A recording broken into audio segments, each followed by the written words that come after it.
સંધાન all Gujarat integrated classroom સેટેલાઇટના માધ્યમથી જોડતી કડી એટલે સંધાન। नमस्कार विद्यार्थी मित्रों, संधान में आप सभी का हार्दिक स्वागत है।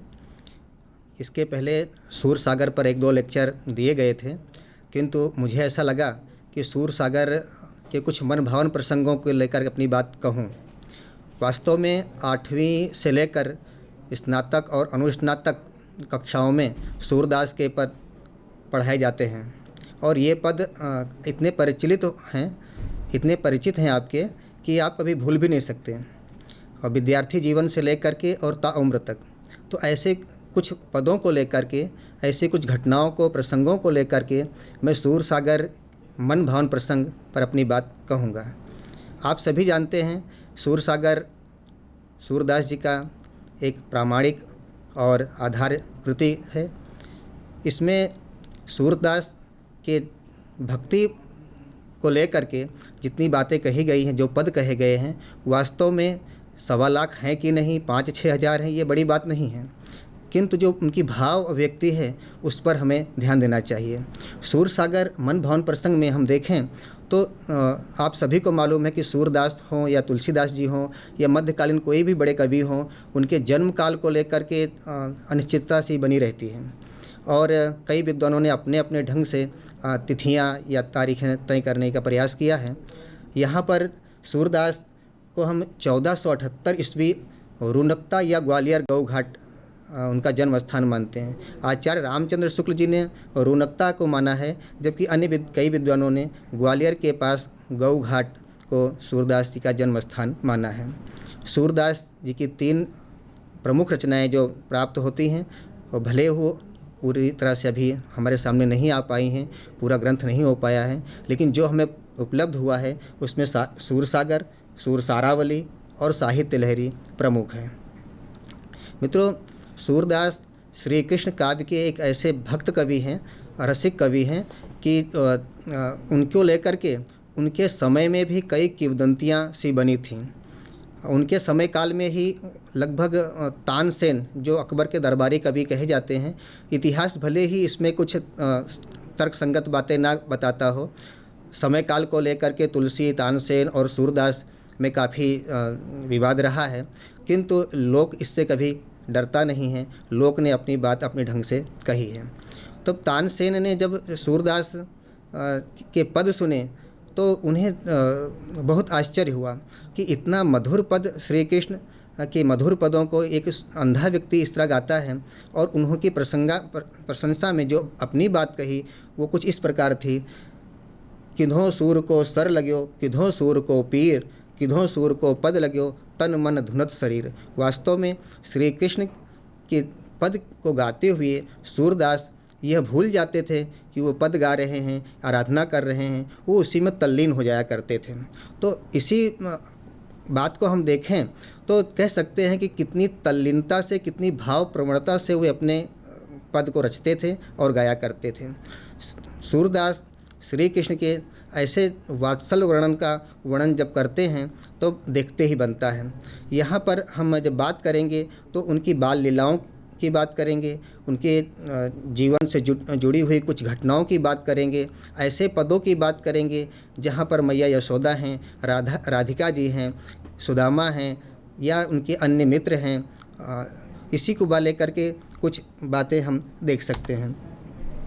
सूरदास का वात्सल वर्णन श्रृंगार और वात्सल के क्षेत्र में जहाँ तक सूर की दृष्टि पहुँची वहाँ तक किसी कवि की नहीं। यह आचार्य रामचंद्र शुक्ल का जो कथन है वो वास्तव में श्रृंगार और वात्सल के क्षेत्र में सूर ने जो महारत हासिल की है उसको प्रस्तुत करता है।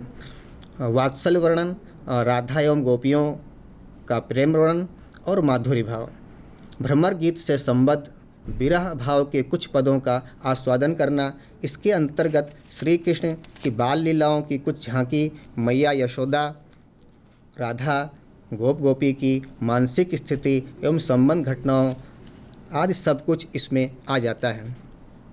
मित्रों, बड़ा ही एक आश्चर्य होता है कि सूरदास का जो वात्सल्य वर्णन है वह बड़े वियोग से शुरू होता है। हम सभी जानते हैं कि माता देवकी के संतानों का वध कंस करवाते हैं और श्री कृष्ण का जन्म होते ही वहाँ से लेकर और मैया यशोदा तक की घर पर आने की जो बात है बड़ा ही कारुणिक है, बहुत करुण स्थिति है। यानी हम कह सकते हैं कि वात्सल वर्णन का जो शुरुआत है सूरदास ने वो वियोग से ही किया है। और इस बात को हम इस तरह से भी देख सकते हैं कि कहीं जाको ऐसो सुत बिछुरे सो कैसे जीवे महतारी, यानी जिसका सुत इस तरह बिछुड़ जाए वो भला कैसे जी सकती है। लेकिन मनुष्य हैं, जीना पड़ता है। तमाम संतानों का वध होने के बावजूद एक श्री कृष्ण ही आश्रय हैं और श्री कृष्ण का बचपन मैया यशोदा के घर बीतता है। मैया यशोदा के यहाँ बाल कृष्ण का जन्म हुआ है। लोग बधाई देने पहुँच जाते हैं। ढोटा है रे भयो महिर के कहत सुनाई सुनाई, सबही घोष में भयो कोलाहल आनंद उर न समाए। नंद बाबा के घर में बधाइयों का तांता सा लग जाता है। सभी लोग आते हैं और नंद बाबा को बधाइयाँ देते हैं, मैया यशोदा को बधाइयाँ देते हैं। जसुमत मन अभिलाष करे, कब मेरो लाल घुटरुवन रेंगे, कब धरती पर द्वैक धरें, कब द्वै दांत दूध के देखों, कब तुतरे मुख बैन झरें, कब नंदही कहीं बाबा बोले, कब जननी कहीं मोहि ररें, कब मेरो अचरा गहि मोहन, जोई सोई मोसो झगरें, कब धों तनक तनक कछु खई हैं, अपने कर सो मुखई भरें। सूरदास के पदों में माता यशोदा का जो मातृत्व है वो कैसे झलकता है। श्री कृष्ण के लीलाओं को एक एक लीलाओं को किस तरह से रखते हैं। आप इसमें क्रमिक विकास देख सकते हैं। जसुमत मन अभिला, एक माँ जो है किस तरह से अभिलाषा करती है, कब मेरो लाल घुटरुवन रेंगे, मेरा बच्चा जो अभी अभी घुटनों के बल से चल नहीं रहा है, कब मेरो लाल घुटरुवन रेंगे, कब धरनी पर दो पैर रख करके कब खड़ा होगा, कब चलेगा। हर माता की लालसा होती है कि मेरा बेटा कितनी जल्दी घुटरुओं के बल चलेगा, कितनी जल्दी अपने आप खड़ा हो जाएगा। कब द्वे दांत दूध के देखो, कब तुतरे मुख बैन झरे। और 6-7-8 महीने का बच्चा होता है, कुछ दिनों के बाद उसके मुख में दूध के दांत आते हैं। आप देखिए कि माँ का मनोवैज्ञानिक चित्रण कैसे सूरदास जी ने किया। कब द्वे दांत दूध के देखो, कब तुतरे मुख बैन झरें, और उनके मुख से ये शब्द कब कैसे निकलेंगे, कब निकलेंगे।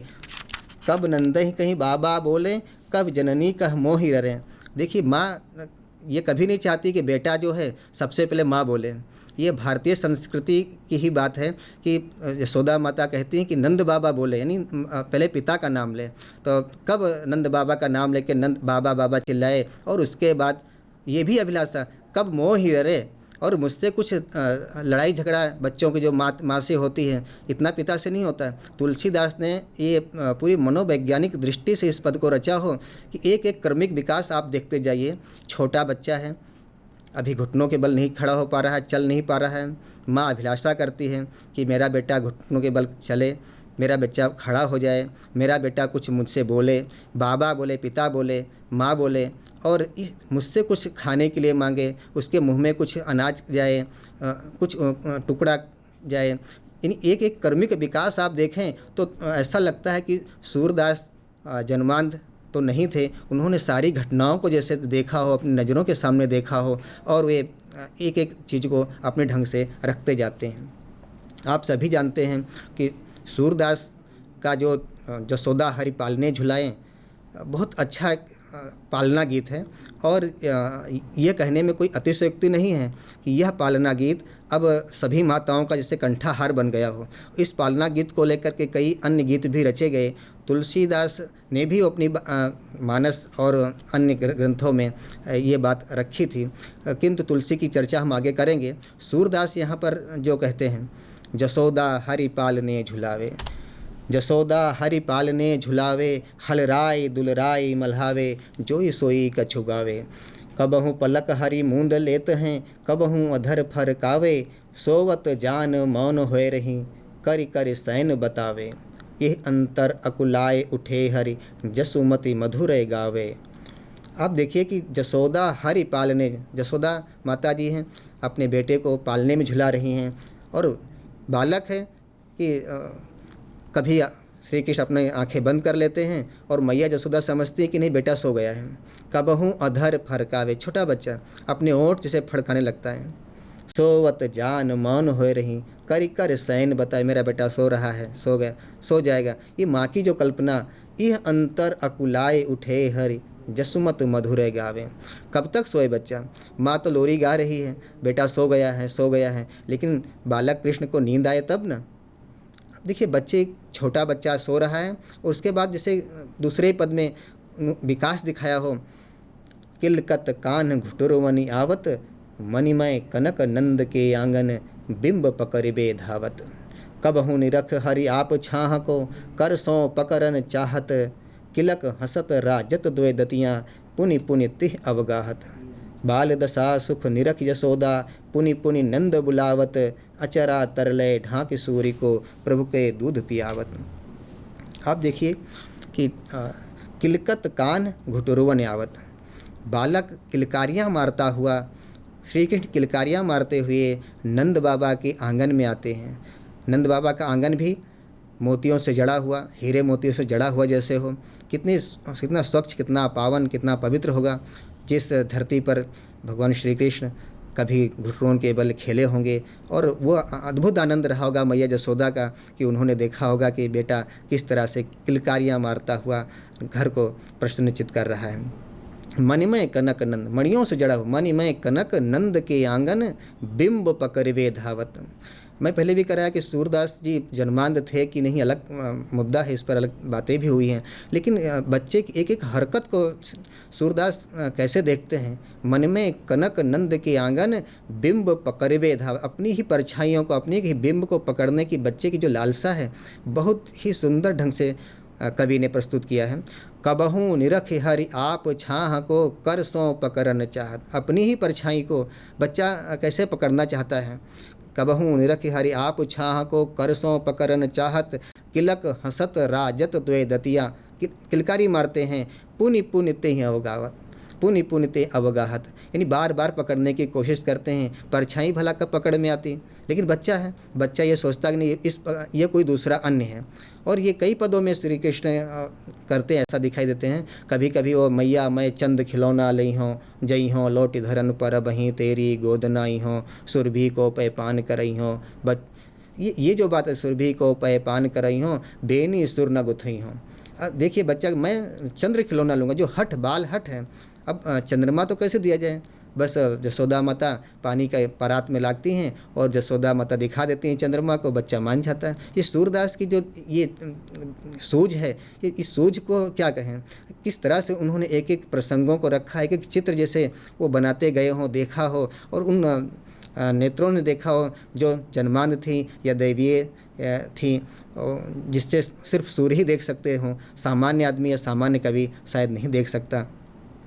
अचरालय तन, माता जी जसोदा है, श्री कृष्ण को अपने आंचल में छिपा करके दूध पिला, कहीं लला को टोना न लग जाए, क्योंकि सभी जानते हैं कि एक माँ हमेशा बच्चे के प्रति सशंक रहती है, कहीं बच्चा बीमार ना हो जाए, कहीं किसी नज़र न लग जाए, कोई टोना, इसलिए आंचल तले। ये भारतीय संस्कृति की भी एक बात आती है, लेकिन यहाँ पर लोक में जाएँ तो ये भी बात है कि कहीं बच्चे को टोना न लग जाए। और इस तरह हम देखते हैं कि एक पूरा प्रसंग जो है वो बड़ा अद्भुत बन जाता है। बच्चा बड़ा होता है धीमे धीमे, और बड़ा होने के साथ साथ वो उसकी हरकतें, उसके क्रियाकलाप सब बड़े होते हैं। कहन लगे मोहन मैया मैया, नंद महर सो बाबा बाबा, अरु हल धर सो भैया, ऊंचे चढ़ चढ़ कहत जसोदा, ले ले नाम कन्हैया। आप देखिए कि श्री कृष्ण के जो पद रचे गए हैं, इन पदों में श्री कृष्ण के क्रमिक विकास को सूरदास दिखाने में कितने सफल रहे हैं। कहन लगे मोहन मैया मैया, मैया आवाज़ आती है, बोलने लग जाते हैं। तुतले अभी तक माता अभिलाष करती थी कि मेरा बेटा कुछ बोले, अब बच्चा बड़ा हो गया है, और बड़े होने के बाद वो माँ जसोदा माँ को मैया और नंद महर को बाबा बाबा कहने लग गए हैं, और हलधर बलराम जी को भैया भैया कहने लग गए हैं। ऊंचे चढ़ चढ़ कहत जसोदा, ले ले नाम। माता चिंता भी करती हैं, अरे उधर मत जाने लला, उधर देखो गैया ना मार दें, वो थोड़ी धोरी गैया है ना, वो थोड़ी मारती है, ये काली गाय है ना, कहीं सींग न लग जाए। यानी माँ को कितना डर है कि बच्चे कुछ, और गायें हैं कि वो श्री कृष्ण को छू लेने में ही आनंद मानती हों, जैसे बार बार आ करके उन्हीं चाटना, उन्हीं पूँछ हिलाना। कितना अद्भुत प्रसंग श्री कृष्ण के को लेकर के इन पदों में रचा गया है सूरदास जी द्वारा। मैया कब ही बढ़ेगी चोटी, माँ मेरी चोटी कब बढ़ेगी। बच्चा है, सोचता है कि जो बड़े भाई हैं हलधर हैं, बलराम हैं, उनकी चोटी बड़ी है, या जो श्रीदामा हैं, सुदामा हैं, सुबल हैं, इनकी सबकी चोटी बड़ी है, मैं ही छोटा क्यों हूँ। और कितने दिनों से मैं दूध पी रहा हूँ। माँ बोलती तुम दूध पियो, ये खाओ, माखन खाओ, चोटी बढ़ जाएगी। लेकिन एक दिन पिया, 2 दिन पिया, अब महीनों से दूध पी रहा हूँ, फिर भी चोटी नहीं बढ़ती है। ये जो तर्क है बच्चे का, मैया कबही बढ़ेगी चोटी, कितनी बार मोहि दूध पियत भई, या अबहू है छोटी, तू जो कहत बल्कि बेनी जो हुई है लांबी मुठ। बलराम जैसी चोटी लंबी हो जाएगी, मेरे बलराम भैया जैसी चोटी है, अन्य मित्रों जैसी चोटी लंबी हो जाएंगी, लेकिन ये तुम्हारी बातें मुझे शायद भरमाने वाली हैं। बेटा जो है माँ से तर्क करता है कि मेरी चोटी अभी तक क्यों नहीं बढ़ी। ये बाल सुलभ चेष्टाओं को, बाल सुलभ मन की जो बात है, वो सूरदास बड़े ही सुंदर ढंग से इन पदों में कह पाए हैं। कृष्ण का धीरे धीरे बड़ा होना एक बहुत अच्छी बात है कि बच्चा जो है वो कैसे धीमे धीमे बड़ा होता है, और बड़े होने के साथ साथ वो जो लीला करते हैं वो क्या है। इस बात पर भी कुछ पद हमने लिए हैं। मैया मोहि दाऊ बहुत खिजायो, मैया मोहि दाऊ बहुत खिजायो, मोसो कहत मोल को लीनो, तू जसुमत कब जायो। गोरे नंद जसोदा गोरी, तू कत श्यामल गात, चुटकी दे दे ग्वाल नचावत, हंसत सबे मुस्कात। सुनहु कान बल भद्र चबाई, जन्मत ही को धूत, सूर श्याम मोहि गोधन की सो, हौ माता तू पूत। विद्यार्थी मित्रों, यह पद जितना सरल और जितना स्वाभाविक है उतना ही गूढ़ अर्थ लिए हुए हैं। इस पद पर थोड़ी बात होनी चाहिए। मैया मोहि दाऊ बहुत खिजायो, सामान्य सी बात है कि बच्चे जब खेलते हैं एक दूसरे को चिढ़ाते हैं, और चिढ़ना भी स्वाभाविक है, बाल सहज है। और दूसरा